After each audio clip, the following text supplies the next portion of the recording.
What's up, everybody? Welcome to the Canes Insight Daily podcast powered by Anijar and Levine Accident Attorneys. Last spring practice in the books. All that's left is the spring game on Saturday. Looking forward to seeing everybody out there, including Canes Connection members, which I'll be doing a special event after the game at Titanic for Canes Connection members. That's going to be a lot of fun, but there's a lot to talk about. A lot of players making that jump, and we're going to focus on 5 players who made the leap. Let's say the leap, made a leap in spring practice. We'll see how it carries over into the summer, into fall. Sometimes that leap continues and you get a great hard work in summer, then an explosion on the field during the season. Sometimes you take steps back. Sometimes there's a plateau. We'll see. But right now, these 5 guys have made appreciable gains in their play based on what we have seen and heard on Green Tree. First, going to talk about some folks that don't need to make the leap. They're already there. That is Anijar and Levine Accident Attorneys. If you or someone you care about has been injured in an accident, you could be entitled to significant compensation. Dial 1-800-747-FREE, 1-800-747-3733. Take back control of your life with Anijar and Levine. Pete, hop in here. How you doing, D? Doing great, man. I'm going to miss spring practice. It's always a lot of fun. You're praying people don't get hurt. And for the most part, I think it's been a pretty healthy spring practice. But other than that, it's just a really enjoyable time to see guys improve, see football, knowing you're not going to get football for a few months, enjoying the nice weather, seeing people out there. Bernie Kosar was out there today, Jamal Lewis, ton of big recruits, Aiden Pouncey, Keyshawn Stansel, some major targets were out there. Blake Stewart, who we reported on the bank, Miami's making some inroads with the Georgia defensive back. So a lot of great talent on hand, a lot of great talent on display on the field. And this is one of my favorite times of the year, man. We started going daily about a year ago during spring practice, and that was a lot of fun. So interesting to see how the program has changed in a year and how much our show has changed. I don't know how much our show has changed. Kind of the same, but the audience has gotten bigger. Let's put it that way. Yep, definitely. And you didn't even realize, man, it's day one of the Masters, and you pulled me away from the TV, and here I am, man. So I'm excited. I know you were getting your toes separated. Yeah, you gotta wear the toe separators to create the solid foundation with the ground. Gotta get those toes back lined up with the metatarsals, man. Very important stuff. So you get your toes separated. I know you had a cold plunge earlier today. That's every day. But at the end of the day, it's all to be ready for this show right here and get my mind, my body, my spirit primed up and deliver the info and the news. Little opinion in there as always, like our discussion yesterday with Mike about the best player on the team, which I think that story will be written over time. But yeah, excited to kind of wrap up as we've been doing here this week. Wrap up spring, so to speak, the cherry on top this weekend with the game itself. But a lot of good things from spring, not the complete picture, but this episode in particular, excited about because it's guys that we are kind of waiting or relying on to take the next step. And I think these guys have done it. Still have to wait for the season, but very positive returns during spring from these guys. Yeah, and yesterday when we talked about the top 10 players, I forgot to mention somebody who you could also put in this category, someone who's made a leap, and that would be Inez Cooper. Inez Cooper, from all I have seen and heard, has really been probably the best offensive lineman in terms of spring and how he's performed. Always been a smart guy, very physically talented guy, leader. He's really, really emerging. So I wanted to give him his props. When I did the top 10, I left him out, and that was a mistake. He really is one of the top players on the team. So shout out to Inez Cooper. Really, really good player and someone who easily could have been on this list too. The guys making a leap. Focused on some other players, maybe those with less notoriety. But keep an eye on Cooper, man. He's going to be a focal point of this offense, a leader of this offense, and one of the best players on the team and in the Atlantic Coast Conference. Let's start with one of his teammates on the offensive line, and Tommy Kinsler. Yeah, so Tommy Kinsler, somebody super physically talented. We interviewed him last year, talked about how when they play pickup basketball, he's always the point guard. Someone who played running back in youth football, just a supreme athlete. And when you see him physically, he is huge. He's bigger than Francis Mawanoa. He's bigger than Sampson. He's bigger than all the kind of guys that he came in with in that class that were maybe more highly touted. But not fat, not out of shape at all, well proportioned, and very, very athletic. I think part of the reason why you haven't seen him yet, on top of the fact that these have been elite offensive lines without a lot of room for playing time, is maybe just, he's just young. He came in from Ocala, and it wasn't like, Francis came in and played early, but Francis came in from IMG, and it was just a different preparation level. Talk about somebody like, was someone who came in and played early, but he was older. He's a junior college player. He'd been around, even though he was new to the Division I level of football. So I think with Kinsler, it took some time, some development, but you are seeing huge, huge strides this spring during the offseason.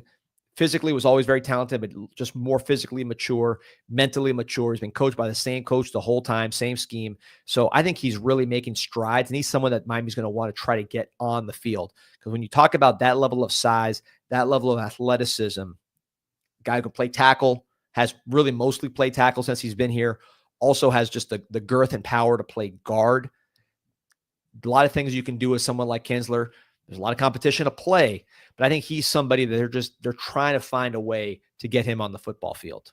Yeah, and his body looks good. I mean, he looks like he's chiseled up a bit, and it's not just the the weight room stuff with him, but a lot of times these big guys, takes a couple years for them to kind of understand how to use that size that they have, and then kind of we got a fire alarm going on here during the show. This is an interesting one. What do you want to do here, D?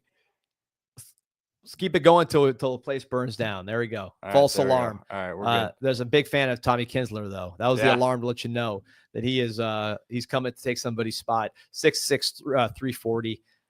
He doesn't have his listed weight on the. I was going to say we're not going to be able to get an updated weight on him, an accurate one at least.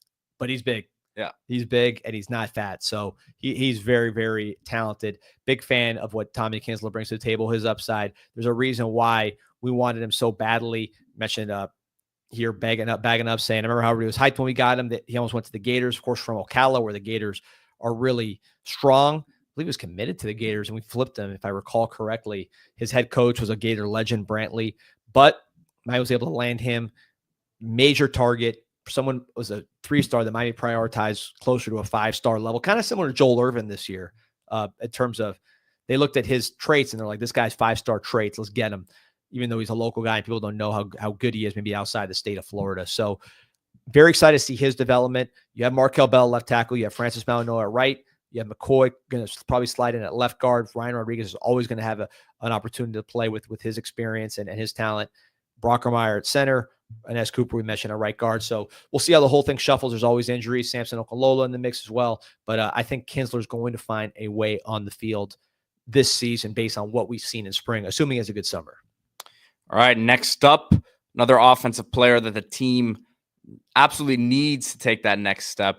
And he's been, really, I would say, borderline dominant at times this spring. But JoJo Trader, when he's gotten the opportunity to get loose, man, it's been special to see. Yeah, he's somebody that I use the phrase athletic arrogance, right? When this guy's right and healthy and feeling good, he's just such an easy mover. You expect him to make every play. He doesn't look like he's going fast, but he's running by guys. He's changing speeds. He's changing directions. Really kind of reminds me, I'm not saying he's as good, but he often gets compared to Jeremiah Smith, who was his teammate at Chaminade, but he's much more similar in playing style to a Ryan Williams, a guy that can adjust to the ball very naturally, just very, very smooth with the ball in the air, very smooth mover, not necessarily going to line up on a track and run a 10-500, which I think Ryan Williams maybe has more speed in that respect, but Trader gets down the field easily, changes speeds. Based on what I've seen here in spring, he's really kind of just believing that he's that guy. He's got an extra weight on. He came in very skinny, now getting square meals all the time with the purpose of bulking him up and being able to work out every single day. I think that's allowed him to get stronger and just leaner. You saw some of that strength in the bowl game where he was able to bounce off a tackle. That's continued to rise. And he's just, again, a very fluid, athletic, talented player. You saw him catch a long touchdown, do a front flip in the end zone in practice. He does that kind of stuff now because he's feeling good about himself, a little banged up. Nothing's going to hurt him in terms of playing in the season or in the summer or anything like that. He's somebody who I think if you compare him I was talking about this the other day. Restrepo is an All-America. It's going to take some time to catch up to him, although Trader's certainly more talented from an athletic standpoint. I would put Trader over George, over Horton, over Brown last year, based on what I've seen.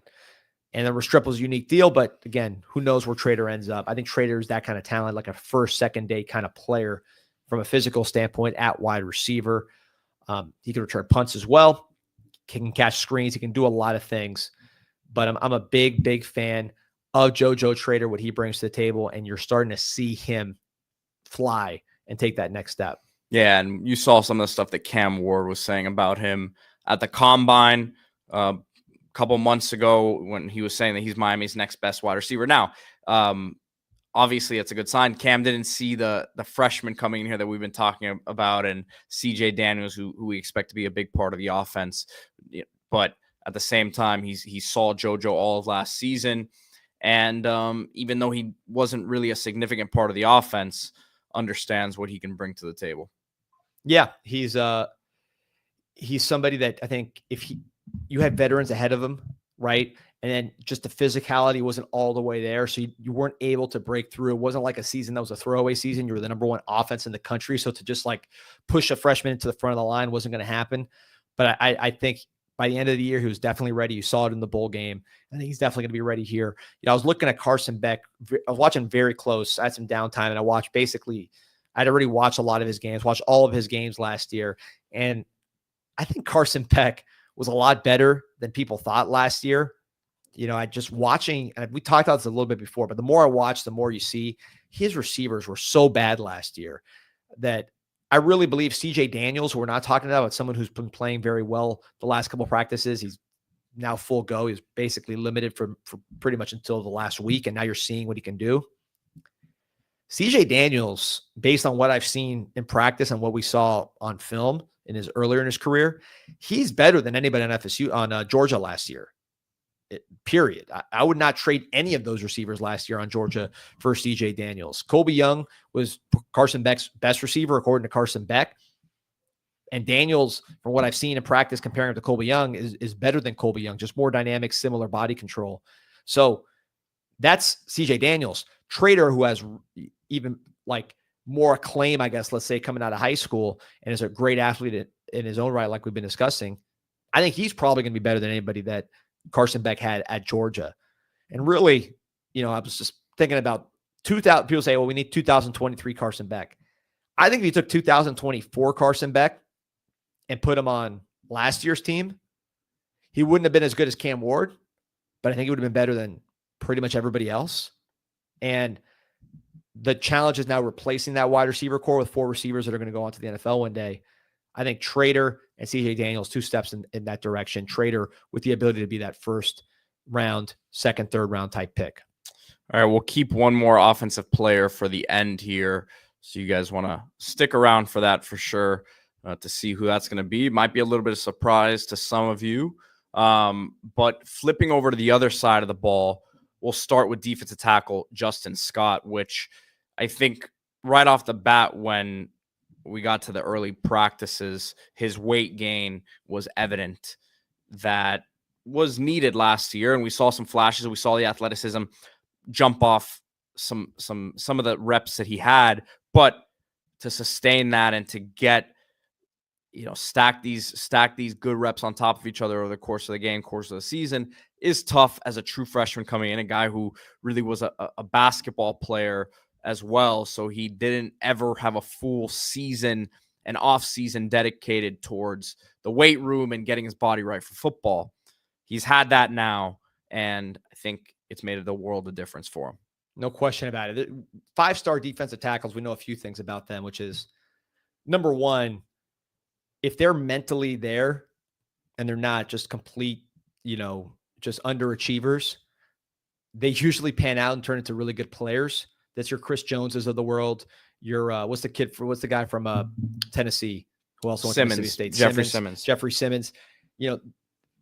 It's very easy to evaluate 5-star defensive tackles because they just look different. They move different. Justin Scott, with his size, playing running back in high school, there's not that many of those guys. So the talent level is usually pretty easy to spot. And if they have good character, which Justin Scott, from all accounts, exceptional character, if they just like football, the bare minimum, they usually end up being really, really good players. The other thing we know about defensive tackles is it usually takes a second, right? It's a man's position. So even if you're a 5-star, probably your second, third years when you really start seeing the jump. And I think we're seeing that with Justin Scott. Remember, he was a guy that did not play spring because the school didn't allow early graduation. He played basketball, so he was a little light when he got here just because he was running around playing basketball, showing his athleticism, but not, gaining weight.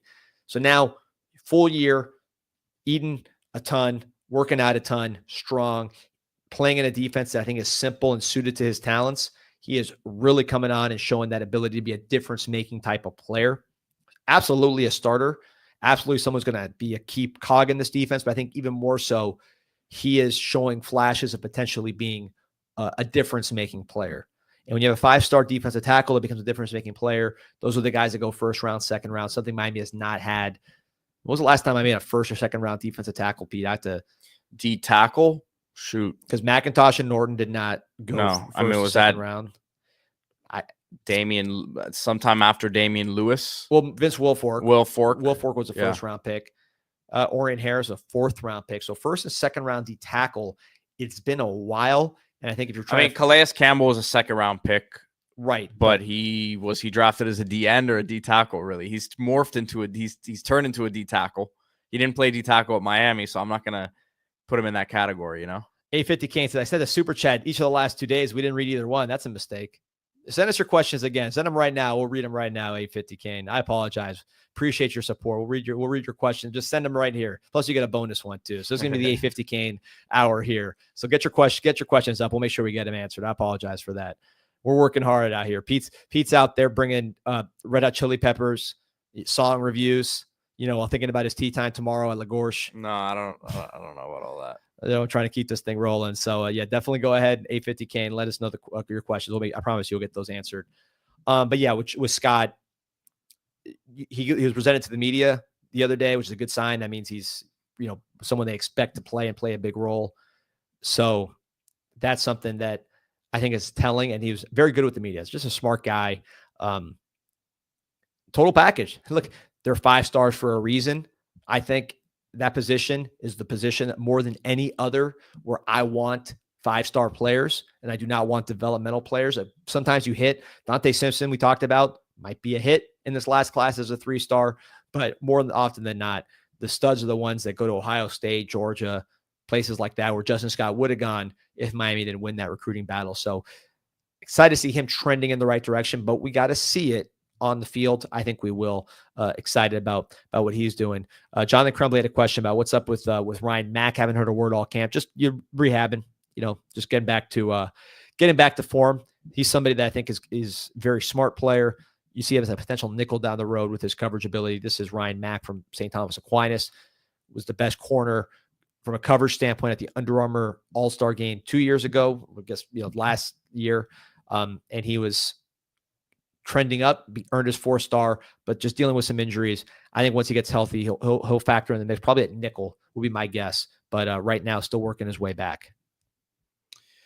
So another guy on that defensive line from the same class. Seems like he's taking the next step, and we've talked about him a good amount. Marquise Lightfoot. Same class, same city, same ranking, right? 5-star player out of Chicago, just like Justin Scott. Lightfoot, different type of player. He's a defensive end, really more of a edge, like an outside linebacker, just a pass rush specialist. I've heard people talking about him being potentially like a linebacker. Like he's never going to be like a middle linebacking kind of player or weak side linebacker. He could be a stand-up rusher, but his thing is rushing the passer, and he is becoming very, very good at it, up to 230. We talked about him a bunch, but he just continues to make plays with the first and second team.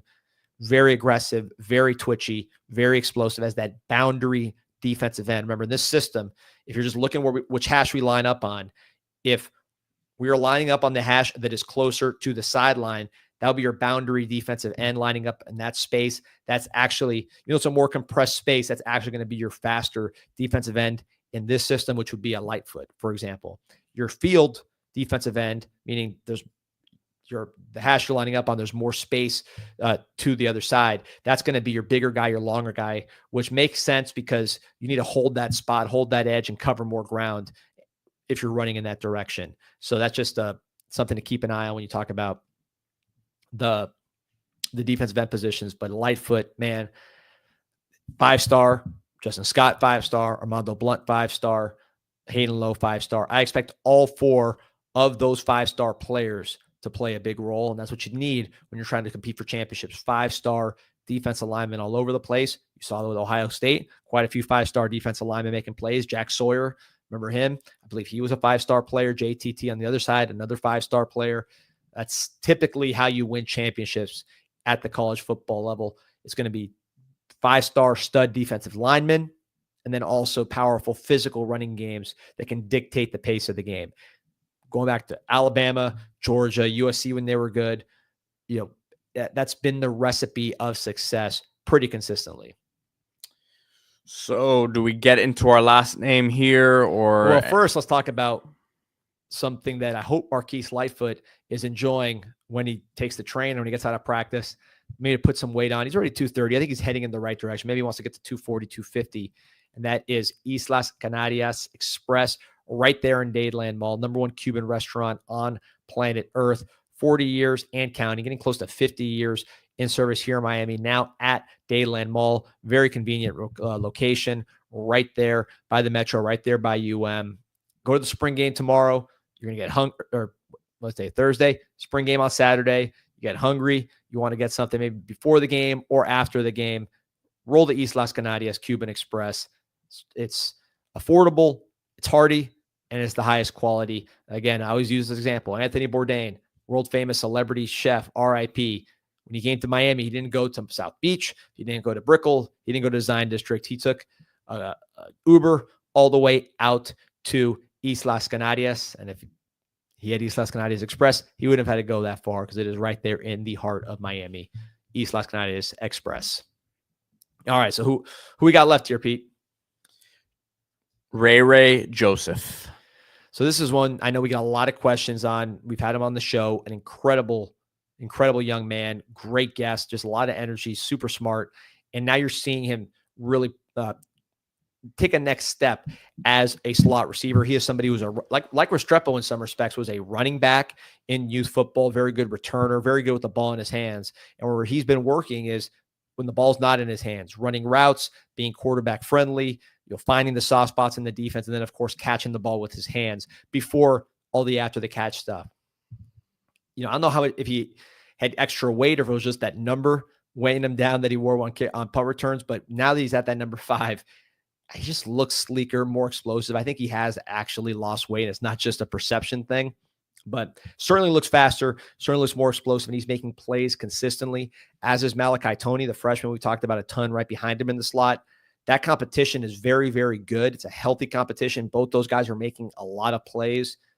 Of course, Restrepo, big shoes to fill. But I think if you're comparing Ray Joseph in spring to Ray Joseph maybe last August and what we saw during the season, I think major improvement for Ray. He's focused. He's developing. He is now entering his 3rd year, right?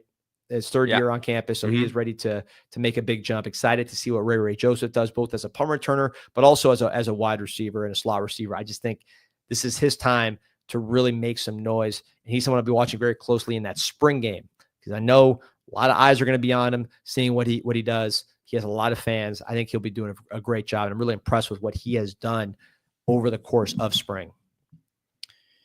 Bagging up says if Ray ends up starting, I really question our wide receiver evals and development. I mean, listen, if he ends up starting, then what's wrong with the development? Yeah, I'm not sure I understand that. I mean, look, you look at the receivers we had last year, #1 passing offense in the country. Okay. Cam Ward had a lot to do with that, obviously, but Cam Ward had really, really good receivers that are going in the NFL at Washington State. So, the fact that he had a much better passing offense here in Miami, I think speaks well about his weapons on top of the offensive line and other things. But you look at the weapons for the #1 passing offense in the country. Restrepo, 3-star player, someone who I'm pretty sure developed quite a bit at Miami. Sam Brown, put him aside. He was a transfer, didn't really contribute as much as the other 3.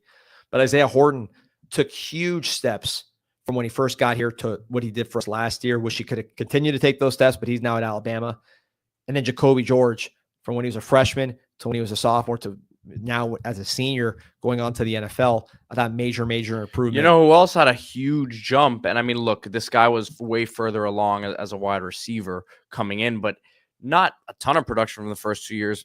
Mike Harley. Oh, if you're going all the way back, yeah. He developed a ton. Look, the guys who develop most of the time are the guys that like to work. Restrepo, Harley, Alan Hearns. You know, KJ Osborne was kind of ready-made, but he certainly got better and better and better when he came in. The guys who like to work usually get better. And I think Ray is in that category of the really high intangibles. He has enough tangibles to get it done. That's why we offered him. That's why Clemson wanted him first. He can make guys miss. He's quick. He's explosive. He's big enough for the slot. But I think his intangibles are the thing that are going to allow him to continue to develop and develop. Now we just need some in-game confidence. I think if he has a big game in the spring game, that'll springboard him to a great summer. He's somebody that I'm watching very close just in terms of what he does under the lights. It's not end of the world, but he hears the footsteps from Malachi Toney. Malachi Toney, I can tell you, is outstanding. I mean, Malachi Toney is extremely advanced for a true freshman in that slot. Very important position in Shannon Dawson's offense. Remember Tank Dell when he's at Houston? He was the most prolific wide receiver in the country. That was a top 10 offense. Last year, Miami had the best offense in the country. Xavier Restrepo, first team All-American. So this slot position is not just like a safety valve. This is a position that gets downfield and makes explosive plays and is critical in this offense. Is that going to be Ray? Is that going to be Malachi Toney? Combination of both. Portal guy, we shall see. Another guy I want to mention, Pete, that we didn't have in the breakdown. We got a lot of questions about him. Nye Carr. Nye Carr is somebody who, he's, like I said, sometimes we don't mention guys because we're just getting nicked up and we're not seeing them. Nothing to be alarmed, but sometimes they're just guys are nicked up and we're not talking about them because they're not playing. But with Nye Carr going into year 2, kind of similar situation to JoJo. I think with the added weight and the fact that he just finds a way to make plays, whether it was high school or since he's been here, I think you will see him find a way to get on the field. He's a very good deep threat, maybe our best deep threat right now, just as a pure deep threat. I think Nye Carr brings you that post. He can get down the field. That's an area where if you look at Miami last year, I mean, how many posts and go balls did Miami hit last year with the number 1 passing offense in the country? I can't think of many at all. I mean, no, we had this discussion. A lot of the deep stuff was Arroyo, right up the middle, right. Like as far as just like go balls and Sam Brown up the sideline, but that was the one. Yeah, the cover 2 shot against USF, right? When he put it right in the hole. But other than that, there hasn't been a ton. So that's something I'll be watching, see if someone can give us that element.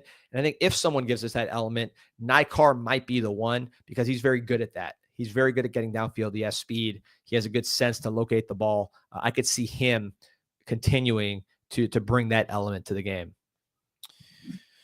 So what else we got here?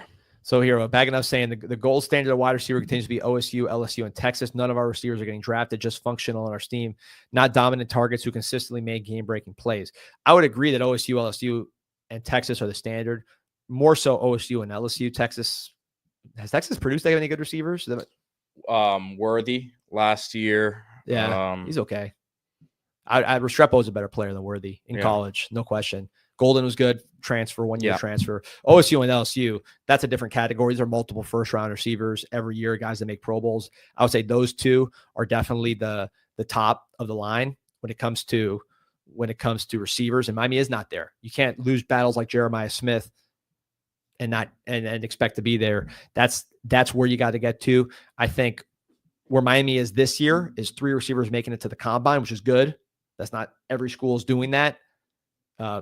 Isaiah Horton will be there next year. Obviously, you wish you held on to him. But I think Miami's getting to the point where they got good receivers, not elite game breakers. Andre Johnson, Santana Moss, Reggie Wayne. That's the standard. That's even higher than what LSU and Ohio State's been doing, or at least right there with it. So we'll see when Miami gets to that. I don't think they're there right now. But I think they're to the place where they have good receivers that can give you the number 1 passing offense in the country. And that's a good place to be.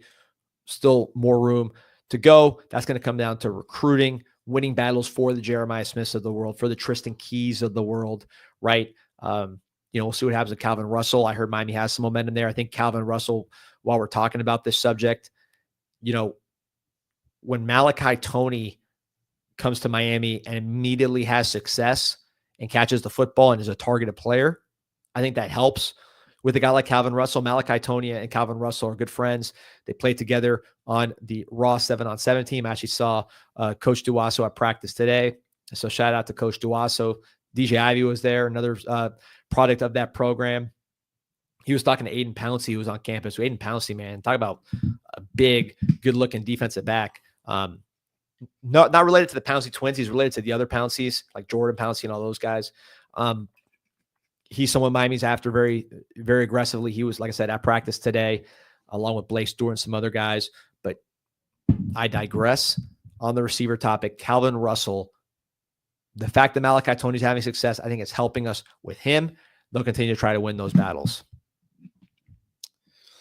I know you have some stuff you want to talk about with the Miami Hurricane team store as well, D. Oh, wait, hold on. I'll get to that. Oh, there we go. Shark Russell, we lit. Shark Russell, you're holding out on us. You got more info than me, man. What's going on? I know you know what's going on with Russell. So, let us know one of these days. We'll get you on the show. Bagging up saying, what do I feel Russell's upside at X wide receiver? Is he twitchy enough? Athleticism, not a problem. His upside is as good as, most of the guys that we've talked about. And I mean, Jeremiah Smith is like as close to a finished product as you're going to get. I don't know if he's a finished product, but when you talk about upside, I think he's a first round type talent. Yeah, I think basketball is going to factor in there too. Like how much does he want to pursue the basketball side and all that.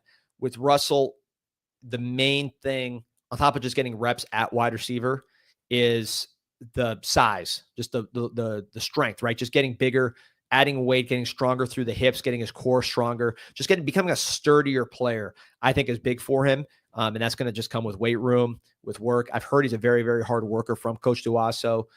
I know on the basketball court, he likes to rebound the ball. So he plays hard. He fills up the box score, which is nice. He's not just out there chucking threes.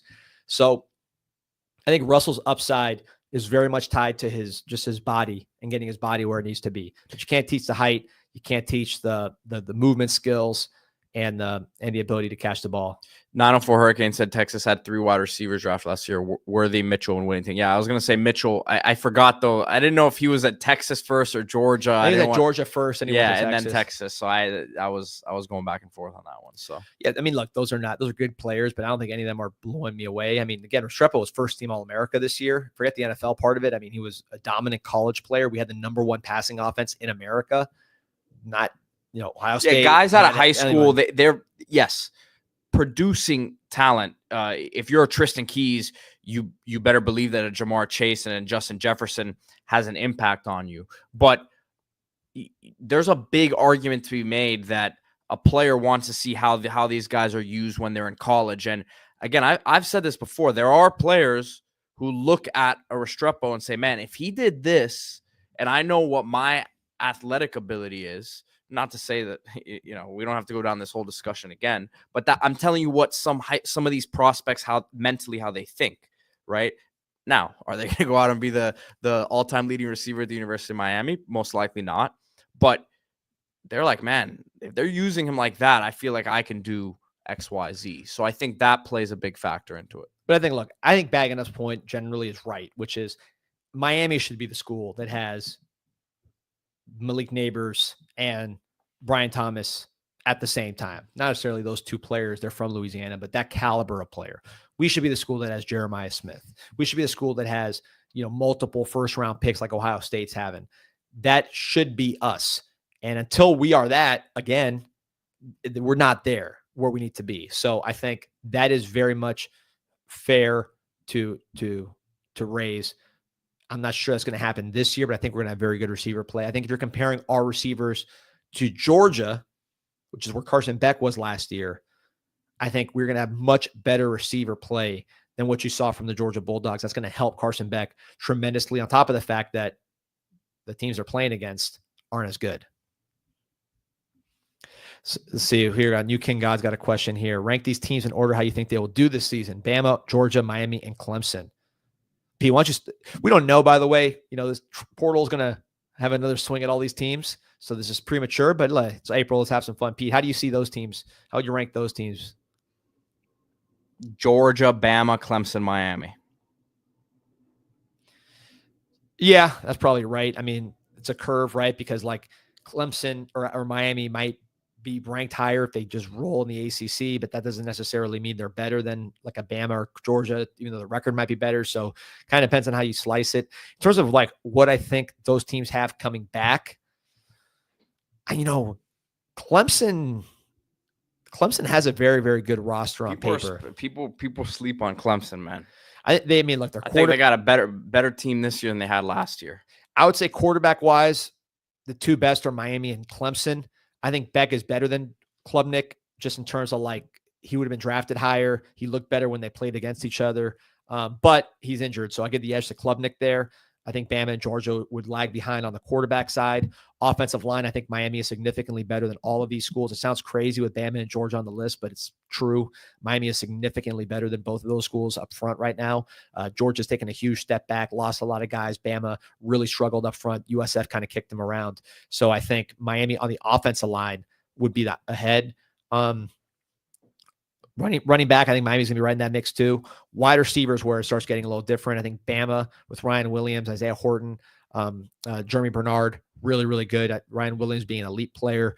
Clemson's got a lot of talent at wide receiver. I put Miami lower there. Georgia, same thing, kind of TBD for those two. Georgia added in the portal. So offensively, I think Miami could be the best of these guys, or Clemson. Those would probably be my picks offensively. Defensively, you got to give it to Georgia by a significant amount because they've done it year in, year out, and they really made Clemson look bad last year on the defensive side of the ball. So if you want to look good on any side of the ball, in any weather, in any location, Miami Hurricane Team Store. So they've got the spring game coming up. They got something cool going on, which is they're bringing out the truck for the Centennial. For those of you who don't know, it is the 100th anniversary of the University of Miami. They got the Centennial truck there for the Miami Hurricane Team Store at the spring game. Hop in the truck, get your picture taken. Some of you may have seen this last week. During baseball, they had this thing during the Centennial celebration. Really cool promotion, cool thing you could do with your family. So take your family to the spring game, take a picture in the bus, and get some cool stuff. Hurricane Team Store's got the Taylor and Reed 2001 Mitchell and Ness jerseys. That's Sean Taylor and Ed Reed 2001 print. Very, very cool. New shipment arriving today. They got authentic game worn jerseys, 25 each, 5 for $100. And then they got some vintage gear from the, I don't even know when this is from, but they got some stuff. Remember the old logo that has the player catching the ball in the middle of the U? They got that. That one hasn't been around for years. I think they stopped selling those in 2000. They are bringing them back here for the Centennial. That little silhouette of catching the football in between the U. You guys know what I'm talking about. There it is right there. Get that one. I'm actually going to buy that myself. That's pretty cool. Promo code INSIGHT20, 20% off your first item at the Miami Hurricane Team Store. Again, they have the bus. All that stuff is there. If you want to go into the store, it's right across the street at the Thesis Hotel, but they're coming to you. It's going to be really, really cool for the Centennial, 100 years of the University of Miami. All right, I want to take this last question here from New King God. Sure. Here's what he says. He's asking, why does it feel like they don't put as much effort into DT recruiting like they do with O-line recruiting? There seems to be no movement with DTs and LBs. We just talked about the D-line. 4 5-stars on the defensive line, right? Justin Scott as a defensive tackle.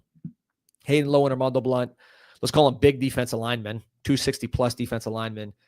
And then their defensive end, defensive tackle, but they're bigger deep linemen. And then Lightfoot, who's an edge. So those 4 defensive linemen that are 5 stars. That's a lot. And those guys are very, very hard to get. I think defensive line is just a very hard position to recruit. Everybody wants them. They're easy to identify. And it's no secrets. Georgia's getting them. Alabama's getting them. Ohio State's getting them. We've gotten 4 5-stars. Again, that's not a small number. That's a big number relative to the rest of the country. So it's just hard to get those guys, man. And they're not homegrown. So you're not unless Leonard Taylor was the last one that was homegrown. So you're not getting those guys homegrown. As Baggin' Up says, they had the most comp as it pertains to NIL.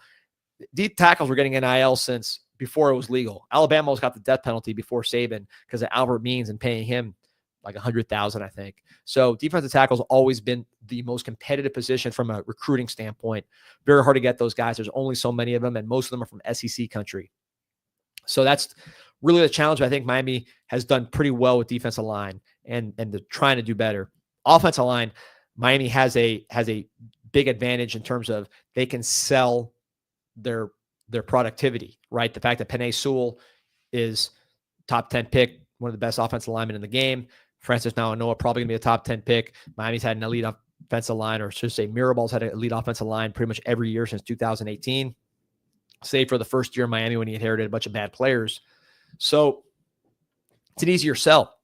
Talk about a guy like Jackson Cantwell. We've got a lot of questions about him. I think Miami's best sell to Jackson Cantwell is that, Georgia hasn't really produced good offensive linemen. In fact, most of those guys busted. The guys that are getting drafted now this year really played poorly, which is why they're going to go in the lower rounds. Oregon, I thought, underachieved on the offensive line after they left. So Miami's best sell to a guy like Cantwell or Kenyi Pepe or whoever, the ability of this staff to produce offensive linemen. I think that's why you see offensive line a little easier to recruit, even though that's also a very competitive position. By the way, if you guys want to help on this front, canesconnection.com/CIS. This is what's going to get defensive tackles to Miami, is paying them, right? So canesconnection.com/CIS. It is Thursday at 8 o'clock today. I am having an exclusive Q&A, Zoom Q&A for Canes Connection members, exclusive info that I cannot provide in a more public setting. This is private for Canes Connection members. So sign up to canesconnection.com/CIS. You'll have access to that Zoom. You don't have to be there live. It'll get sent around afterwards. So just, if you can't be there at 8, doesn't matter. We'll send you a video. Plus, you can get your questions in ahead of time, and I will get those answered. So we'll see how it goes, man. It's going to be it'll be a lot of fun. A lot of big recruiting battles to talk about. A lot of portal to talk about, but none of it is even in the picture unless we support canesconnection.com. All right, everyone. Remember to hit that like button and subscribe to the channel. We will see you guys tomorrow. Go Canes. Go Canes.